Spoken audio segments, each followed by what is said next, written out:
মাছ রপ্তানিকারক প্রতিষ্ঠানে ছড়িয়ে পড়া বিষাক্ত অ্যামোনিয়া গ্যাস। এতে বড় ধরনের দুর্ঘটনা থেকে রক্ষা পেয়েছে ওই এলাকার মানুষ। ফায়ার সার্ভিসের 5টি ইউনিটের প্রায় 2 ঘন্টার চেষ্টায় গতকাল সন্ধ্যা 7:30টার দিকে গ্যাস নিয়ন্ত্রণে আসে।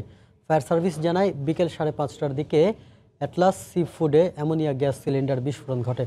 মুহূর্তে বাতাসে ছড়িয়ে পড়ে বিষাক্ত গ্যাস। এতে স্থানীয়দের মধ্যে শ্বাসকষ্ট দেখা দেয়। এ সময় মসজিদের মাইকে আগুন না জ্বালানোর পরামর্শ দিয়ে আশপাশের মানুষজনকে নিরাপদ দূরত্বে সরে যেতে বলা হয়। পরিস্থিতি নিয়ন্ত্রণে কাজ শুরু করে ফায়ার সার্ভিসের 5টি ইউনিট। প্রায় 2 ঘন্টা পর বাতাসে গ্যাসের মাত্রা কমে এলে পরিস্থিতি স্বাভাবিক হয়।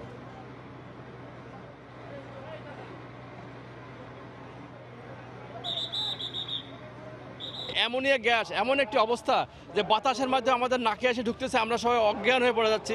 মানুষ রাস্তাঘাটে ছটফট করতেছে। সবাই তো অভ্যস্ত নেই গ্যাসের সাথে, এই অ্যামোনিয়া গ্যাস কি বা হঠাৎ করে লোকজন সব দৌড়োয়, তাড়াহুড়া করে বেরোয় রাস্তায় বেরোয় চলে আসে। আমার বউ বাচ্চাদের ওদের বের করে পাঠানোর পরেই টোটালি যে পরিমাণ ঢুকছে, আমি আর ভিতরে বেরোতে পারিনি।